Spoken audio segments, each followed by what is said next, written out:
And we're back for our daily MLB Best Bets here on the channel for May 16th. We've got rivalry weekend, I guess is what they're calling it this weekend in the MLB, right? I mean, all of the teams in close proximities to each other are playing. I have my Blackhawks jersey on because we've got Cubs versus White Sox early today, Nats, Orioles, Yankees, Mets, Phillies, Pirates, A's, Giants, Mariners, Padres, like all of these somewhat close matchups are playing today. Then you get the good old rivalry of Red Sox Braves as well. Like, it's just Marlins Rays, right? A lot of like decent, close proximity games today here in the MLB. And before we get into the best bets for this 15-game slate today, folks, make sure to hit that subscribe button down below for some more daily MLB best bets here on the channel. Later today, we're going to have our Game 6 predictions for the Boston Celtics and the New York Knicks from Madison Square Garden, so make sure to check out that video in a couple hours here on the channel. And on Greedo Plays MMA this week, our UFC Fight Night Burns versus Morales full card predictions. That is linked in the description down below. Go subscribe to Greedo Plays. We have another video up on the channel this week on Greedo Plays MMA as well, showcasing all the regional talent this week in the world of mixed martial arts. Okay, on to the first of our 5 best bets for today. We kick things off with Chicago White Sox run line plus 1.5. Okay, this is the third time we have taken White Sox run line. We're 1-1, right? Early in the year, we took them against the Minnesota Twins in Minneapolis, and then we took them later on in the year against the Kansas City Royals. We've split on those two. Now let's get it again here with the White Sox. I think this is a favorable matchup for them. And I know the White Sox screwed us yesterday on our NRFI. We had White Sox Reds NRFI, and unfortunately, the White Sox, well, they went down 1-2-3 in the top half of the first inning. They couldn't shut down the Reds in the bottom half of the inning. So unfortunately, we're 0-2 in the last 2 days with NRFIs. I have a NRFI pick for later in the day. I think I actually feel really good about, so we'll get to that later. But today I'm taking the White Sox to cover 1.5 here at Wrigley Field. So the game's not being played in the south side. It's up north in Wrigleyville. But I think I'm okay with this. Oh, I really am. For one, the pitching matchup favors the White Sox a lot. Shane Smith versus Cade Horton.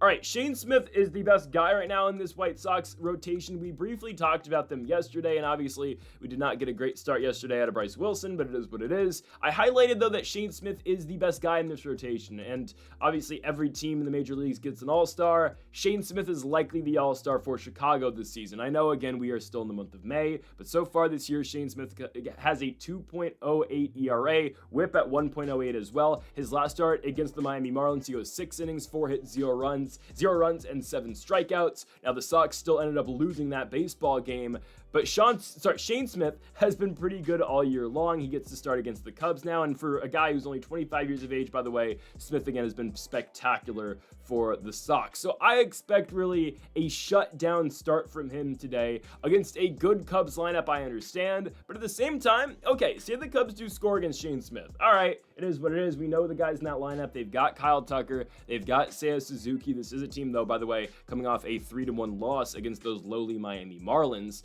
And Kyle Tucker has cooled down as of late. Still a great hitter, but he's only batting 263 compared to what the 320 he was at to start the season. Same with PCA. He's kind of slowed down as well, and Suzuki's still in the 230/240s. I look at Cade Horton, who's pitching. I think this is a guy the White Sox can score on. Now, I know yesterday, again, did not go their way at all. They had won the first 2 games, though, in Cincinnati, and predictably, they ended up losing the 3rd game of that 3-game set over at Great American Ballpark. But the White Sox yesterday got shut down by Nick Martinez, of all people. But Cade Horton's a guy, 1 start so far this year, 23 years of age, right, from Oklahoma City, Oklahoma. 6.75 ERA, again, over that 1 start against the New York Mets, where he goes 4 innings, 4 hits, 3 runs, 1 home run, but hit by New York as well. 5 strikeouts for Horton. It's just, I think it's a decent matchup for the White Sox. I really think so. I'm not going to straight up sell you on, Miguel Vargas, who's batting 221, Luis Robert, who's batting 190. I think some of these guys in this lineup are better than their average indicates.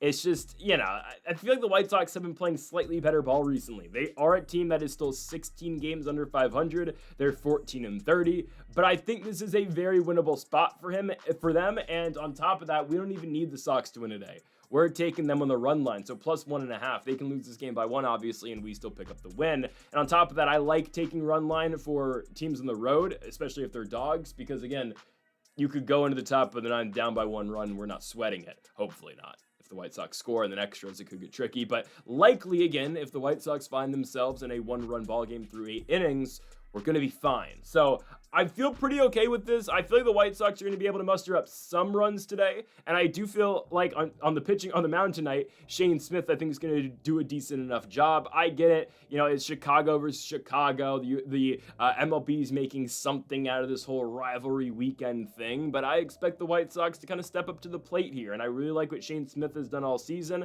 And Cade Horton, again, if there's a guy that we kind of want the White Sox to face in the spot, out of that Cubs rotation, it is likely Horton right now. Again, only making his second major league start. So I like the Sox today. We're not even picking them to win the game at what, plus 195? Yeah, we've got the run line today for the Chicago White Sox. They are getting 1.5 runs here on the road at Wrigley Field, and I believe they're going to cover that line. So plus 1.5 for the White Sox to kick off the day at 11:20 over there again in Chicago, Illinois. Let's move on to our second best bet of the video and potentially the biggest game of the day, right? New York versus New York.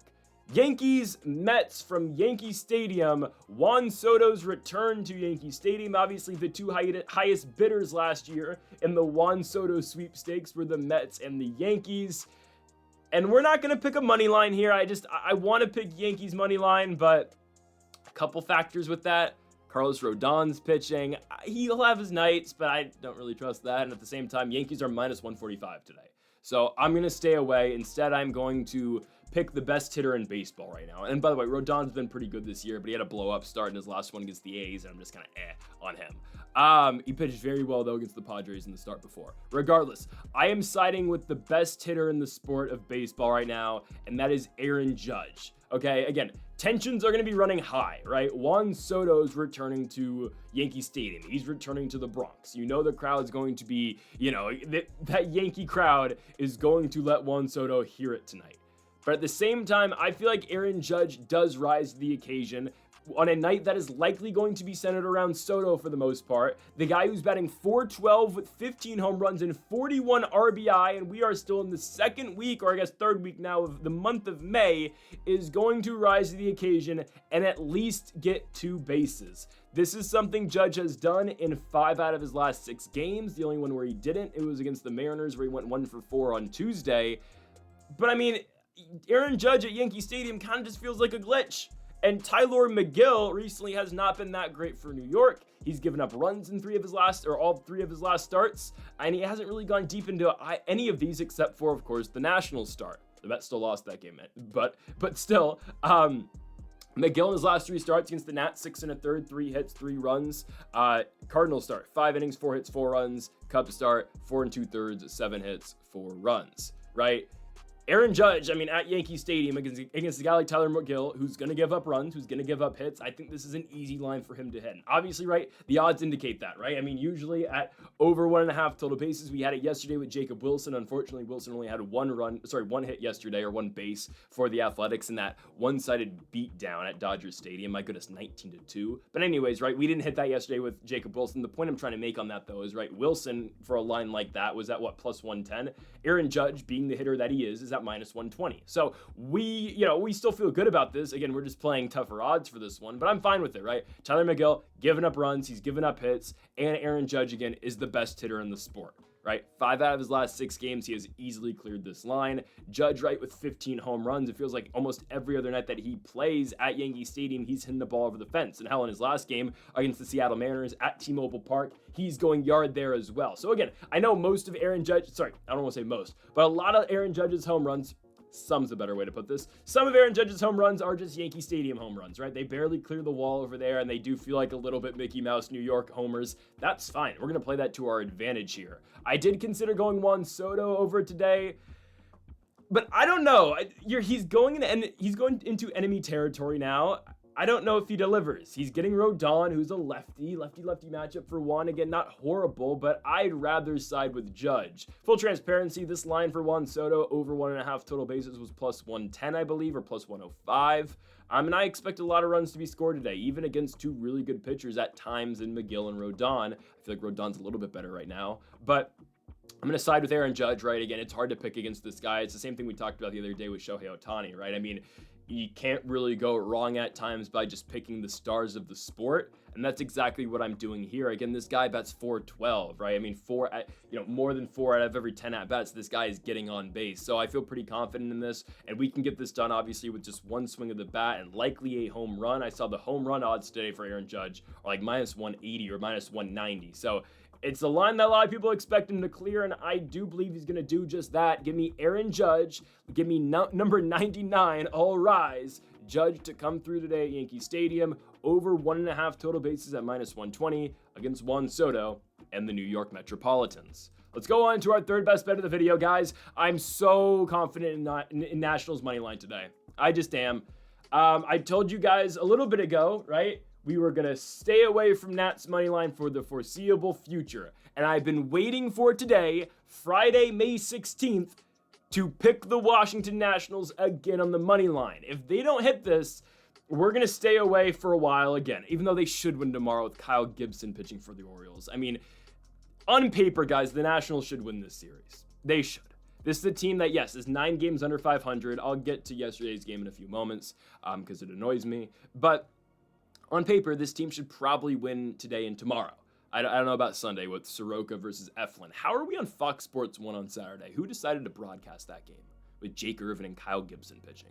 Anyways, perfect matchup for the Nats tonight, right? Cade Povich versus Mackenzie Gore. Okay, Mackenzie Gore is going to absolutely roll over this Orioles team, right? He still leads the MLB in strikeouts with 75, 3.59 ERA. He's gotten absolutely 0 run support in his last couple starts. Literally got 1 run of run support in his last one against the St. Louis Cardinals because his teammates hate him. No, just kidding, we're incompetent. But Mackenzie Gore's shut down, and the way the Orioles are playing right now, we had them yesterday against the Minnesota Twins. They let us down. The O's got swept against the Twins. I mean, I believe it was the Twins Twitter page, if I'm not mistaken, said, oh, that's why they call Baltimore the O's, is because they had 0 wins in their 3-game set, right? The Orioles are god-awful right now. They're just bad. They continue to lose baseball games, right? I hate being a Nationals fan, but my goodness, I think I would hate being an Orioles fan even more. 12 games under 500. They had huge expectations this season. This is a team that's been in the postseason in back-to-back years, and now again they find themselves 12 games under,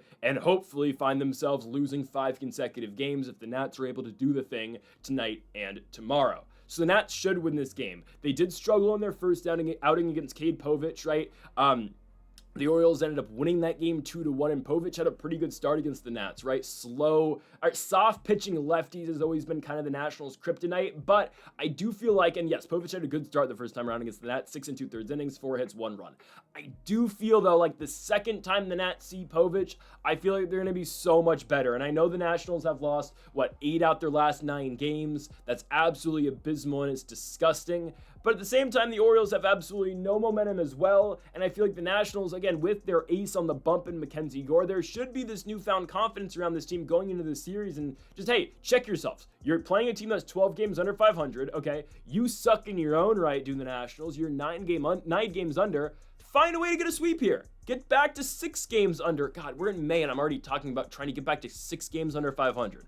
This team's such a joke. You know what else is a joke? Trevor Williams pitching every 5 days. I can't stand it anymore. The guy throws an 86-mile-an-hour fastball, okay? He can't locate.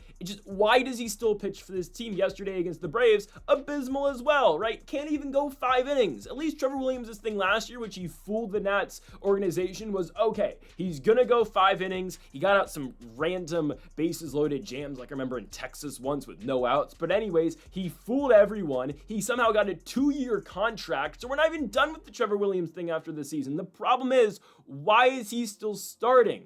I don't get it. He can throw the ball hard. His ERA is like 5.5. Last year was a clear outlier. And sure, if they gave him 1 year, honestly, I wouldn't have been too mad. He's gonna be around next year as well, so at least try to transition him into a bullpen role. But the problem is, what bullpen guy throws 86 miles an hour? Oh, what are we doing? But we have to watch Trevor Williams pitch every 5 days. And guys, this just kind of feels like our new Patrick Corbin of sense. I'm really like it. And Corbin's Spider-Man now, by the way, for the Rangers, and he's absolutely killing it. So maybe Williams just needs a change of scenery, because obviously things just aren't working out in DC. But I'm serious. Williams does feel like a new Patrick Corbin. It just feels like an automatic L, and we're just waiting to get this game over with. Thankfully, we don't have to see Trevor Williams today, and we don't have to see him again until Wednesday, where, don't you know, he's facing the Braves again in AJ Smith-Shawver. But I do think tonight the Nationals do beat the Baltimore Orioles. I get a little bit concerned with our guys lefty, like Nathaniel Lowe at times. I do get a little bit scared about James Wood, who, is great, but I do worry sometimes about him lefty. CJ Abrams, there is no concern. I mean, Abrams is batting .315, another home run yesterday, obviously cleared our line yesterday. We had Abrams on over 1.5 total bases, and he got that one done, a single, I believe, in the 6th inning, and obviously that home run outside fastball that Abrams pulls into the bleachers in right field in the 8th inning, so obviously cleared our total bases. Abrams is elite. He's great.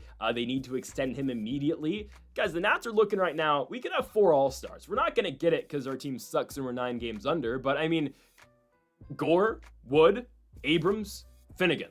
Likeliness, I would say probably Abrams,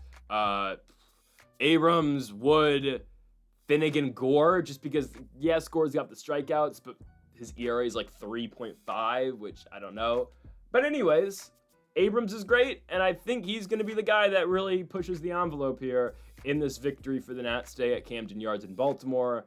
Have some damn self-respect and win this baseball game and get back to 8 games under 500. If not, I'm serious, someone needs to get fired. Darnell Coles. If we don't win today, I don't care how many runs we score, Darnell Coles needs to be fired if they can't beat these damn Orioles. There's a reason they're called the O's. Next up, our Nerfie of the day. Let's get back on the right track here, right? 2 bad days of Nerfies. I don't know what to say. That sucked. Let's just go back to our roots. Garrett Crochet. Right? We are perfect this year on Garrett Crochet Nerfies. I believe we're 3-0, so why not go back to it? And I believe we're perfect on Chris Sale Nerfies as well. I think we're 2-0 on Chris Sale Nerfies as well. After his really tough start to the season, Chris Sale's been much better, right? And I remember saying this at the time. I was like, I think Sale's going to be okay, and that's the reason we've gone to Sale Nerfies before. It's just like, all right, yeah, he'll have trouble deep in the games, but I feel like Chris Sale early in spots is really good, right? Last start against the Pirates, 5 2/3, 8 hits, 2 earned runs. Not a horrible start. Got the ERA down to 3.97. I think Sale's going to be okay in this spot. I get it, they're playing at Fenway, but the Red Sox are coming off 3 straight demoralizing losses, right? Getting walked off in back-to-back games against those red-hot Detroit Tigers. But I do like what Garrett Crochet obviously brings to the table, and I like Chris Sale in this spot against a former team of his, right, in the Boston Red Sox. You look at 1, 2, 3, I mean, these are favorable matchups 100% for Sale. They are. I mean, 2 lefties at the top of the order with Duran and Devers, and then we just got to get Bregman, who is on fire, obviously, right? Bregman, huge get for the Red Sox, and he's been worth all that money and more. Bregman's batting .314 on the season, had a home run in their last game in Detroit at Comerica Park. But as long as Sale, again, gets through Duran and Devers, which I do expect him to, and I get it. I know Duran's great. I know Devers, again, is no longer struggling. Devers has actually been more than great for the Boston Red Sox. But lefty-lefty, I'm willing to side with Chris Sale in those spots, at least just in the first inning in their first meeting of the game. And then we just got to get Bregman, which, again, that's going to be a tough out. But when you really think about it, what are the odds Bregman hits a home run in the first inning? I mean, there's a chance, but I'm willing to play those odds again because likely that's the only way we get hurt there. And even if, Bregman gets on with the double, then what? We see Ref Snyder, we get Christian Campbell, we get Trevor Story. I think Sale's going to be able to retire those guys at least early in the game, right? And this is a Braves team that is coming off winning 3 of 4 at home at Truist Park against the Washington Nationals. So a team playing with momentum, they're back to 500, right? There's that. I look at Garrett Crochet and I feel, I think it's one of the most confident Nerfy plays we can have, obviously, with Garrett Crochet. So top half of the inning should be a breeze. Let's just be honest. Alex Verdugo, lefty, that's money for Crochet. Drake Baldwin's been hitting the ball well. I swear, Drake Baldwin's got some voodoo going on. I mean, yes, he hit a home run in that Nats series, but man, I feel like every hit he had, it was just a bleeder that barely got through.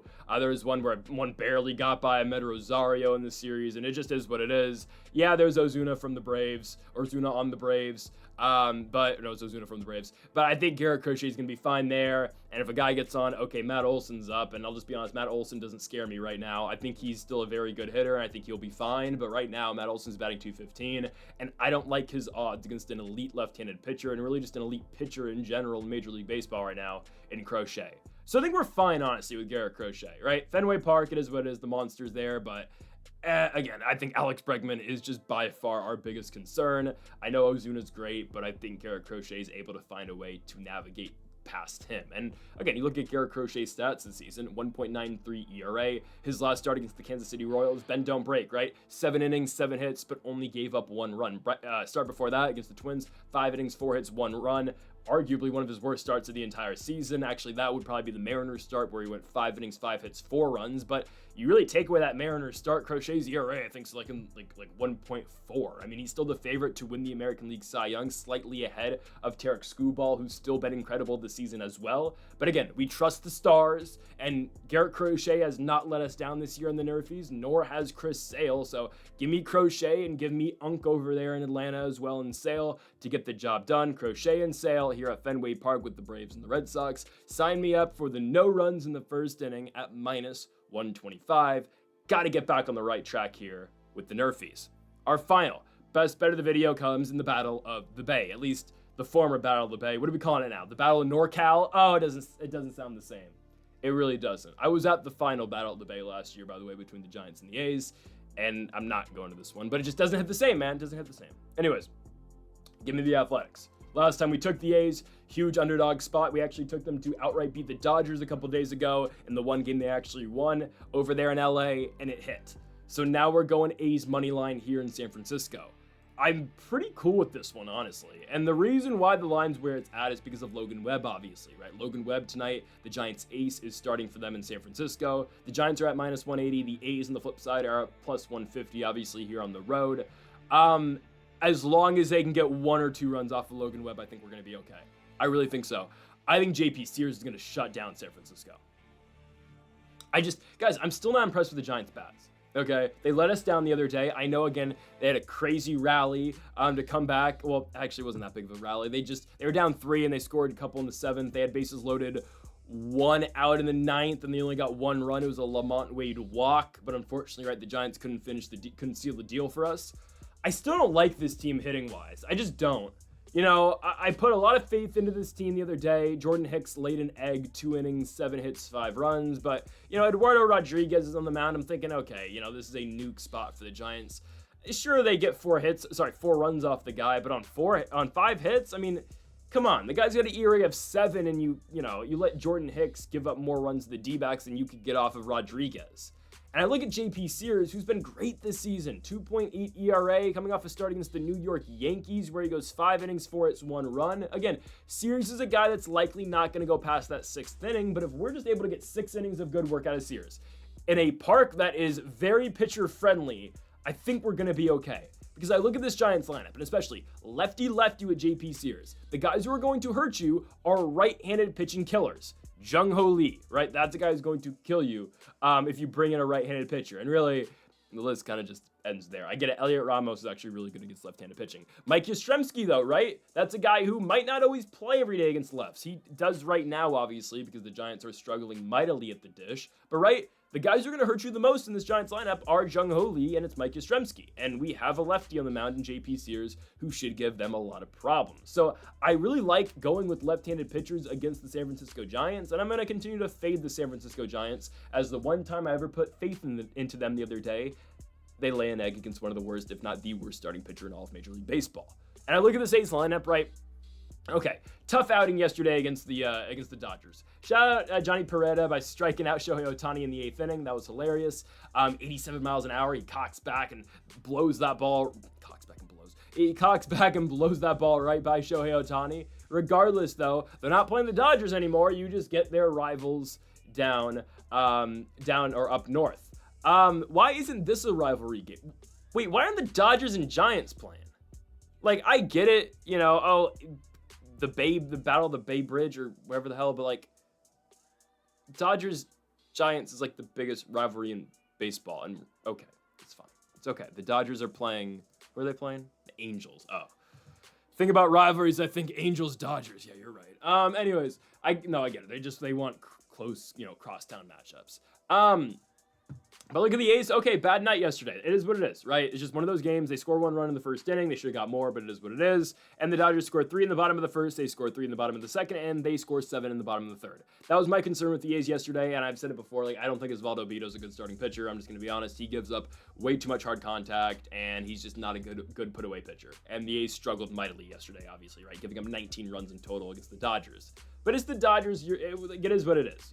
Jacob Wilson's still great. How long is he going to be able to keep up this 347 average that he's got right now? I don't know.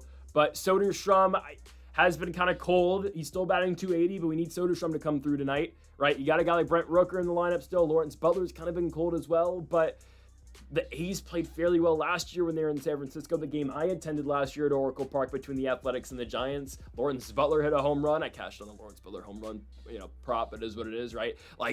The A's played fairly well in San Francisco last year, and I think they're able to do it again. And yeah, last year when I saw them play, it was against Robbie Ray pitching, and it is Logan Webb this time around, who is elite. I understand that, but Logan Webb's last start, was still pretty good, but they ended up losing the game to the Giants. They just couldn't score. They couldn't get him any run support against the Twins. 7 innings, 5 hits, 2 runs.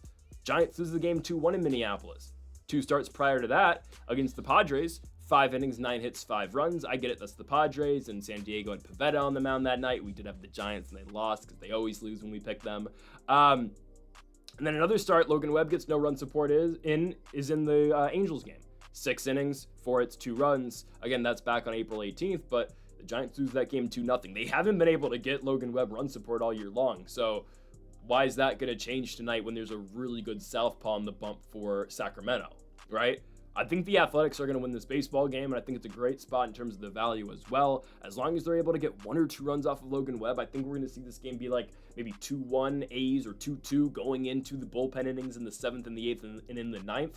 I think ultimately the A's are going to find a way to scrap some late runs across the board. I think we get Mason Miller on the bump, who has been a little bit shaky recently, but I think this A's bullpen does hammer it down for us, and I'm taking the Sacramento Athletics to win the Battle of NorCal and defeat the San Francisco Giants at great value tonight, plus 150 again for the Athletics. So folks, thank y'all for watching our 5 best bets here for the MLB on May 16th. If you haven't yet though, make sure to hit that subscribe button down below for more. Make sure to leave a like if you did enjoy the video. Make sure to comment if you did disagree with any of the picks, and make sure to join us here in a couple hours for our NBA predictions and best bets as well for Knicks Celtics game number 6 from the Garden. So folks, thank y'all for watching, and Mamba forever.